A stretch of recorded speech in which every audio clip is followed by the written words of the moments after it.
ദുന്യാവ് നേടണോ, ഖബറിന്ന് രക്ഷപ്പെടണോ, മനസ്സിന് രക്ഷപ്പെടണോ, ഈ ദുന്യാവിൽ തന്നെ അള്ളാഹു കാണിച്ച വഴിയിലേക്ക് തന്നെ പോകണം. ഏത് സമയത്തും ദിക്റും സലാത്തും ഖുർആൻ ശരീഫ് ഓതാം. നിങ്ങൾ, ഞാൻ വെറുതെ പറയുന്നതല്ല, നമുക്ക് കുറേ അനുഭവങ്ങൾ ഞാൻ പറഞ്ഞുകൊണ്ടിരിക്കുകയാണ്.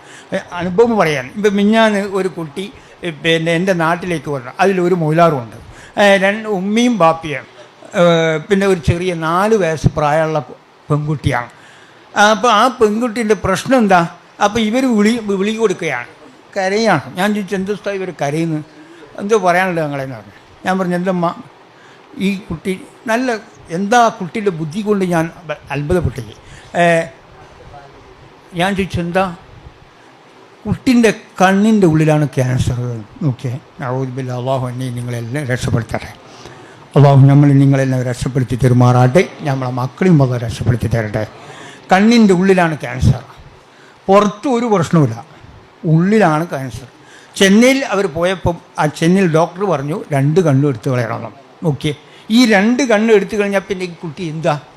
അതും പെൺകുട്ടിയാണ്.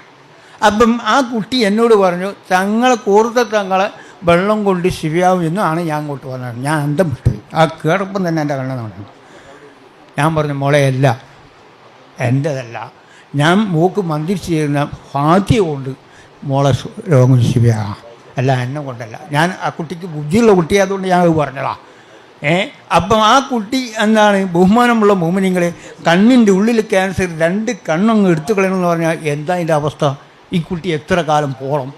ഞാൻ നിങ്ങൾ ആലോചിക്കുക. അപ്പോൾ എന്താ, കുട്ടി നിരപരാധിയാണ്, കുട്ടി ഒരു തെറ്റും ചെയ്തില്ല എന്ന് ഉറപ്പാണ്. കുട്ടീൻ്റെ കൽബ് ക്ലാസ്സാണ്. കാരണം ഫിത്തനയോ ഫസാദോ ഹസദോ കിബ്റോ കുട്ടീൻ്റെ കൽബിലില്ല. പിന്നെ എന്തിനാ കുട്ടീനെ അല്ലാഹു ഈ രോഗം കൊണ്ട് ശിക്ഷിക്കപ്പെടണം? 2 കാര്യം അതിലുണ്ട്. ഞാൻ പറഞ്ഞു വരുന്ന ബഹുമാനമുള്ള മോമിനിങ്ങളെ. അപ്പം ഞാൻ ചോദിച്ചു, ഈ കുട്ടി മോനെ നിങ്ങൾ തെറ്റ് ചെയ്യാതെ ഈ കുട്ടീനെ ശിക്ഷിക്കപ്പെടില്ല എന്ന് ഉറപ്പാണ്? എനിക്കുറപ്പാണ്. കാരണം കുട്ടി എന്താണ്, ഇപ്പം എൻ്റെ കുട്ടീൻ്റെ കൽബ് ഗ്ലാസ്സാണ്. ആ കുട്ടി ഫിത്തന ഫസാദ് പറയാത്ത കുട്ടിയാണ്. പിന്നെ എന്തിനാ അല്ലാഹു ശിക്ഷിക്കണം? അള്ളാഹിൻ്റെ ദീർഘ കേടാനല്ല, അള്ളാഹിൻ്റെ ദീർഘ കുറയാനുമല്ല. പിന്നെ എന്താ ഇതിനെ? പിന്നെ ഞാൻ ചോദിച്ചു, എന്താ മോനങ്ങൾ ചെയ്ത തെറ്റ്? ആ 2 എന്താണ്, ആ ചെറുപ്പക്കാരൻ പറഞ്ഞു, തങ്ങളെ ഞാൻ എൻ്റെ നാവ് കൊണ്ട് കുറേ സയ്യിദന്മാരെയും പണ്ഡിതന്മാരെയും ഫിത്തന പറഞ്ഞു, മതി, ഇത്രയേ പെട്ടു. ഈ ഫിത്തന പറഞ്ഞതിൻ്റെ പേരിലാണ് നിരപരാധി ഈ നല്ല ബുദ്ധിയുള്ള കുട്ടീനെ അല്ലാഹു എന്താക്കി 2 കണ്ണ് എടുത്ത് കളയാനാക്കിയത്. നോക്കിയാൽ നിങ്ങൾ. മാത്രമല്ല, ആ സമ്പത്ത്, അള്ളാഹു കൊടുത്ത സമ്പത്ത് തിരിച്ചു പിടിച്ച് കൈയാട്ടി യാചിക്കുന്ന നിലയിലേക്കല്ല അത് എത്തിക്കാം. അതാണ് അതിൽ പിന്നെയും ആലോചിക്കാനുള്ളത്. അതാ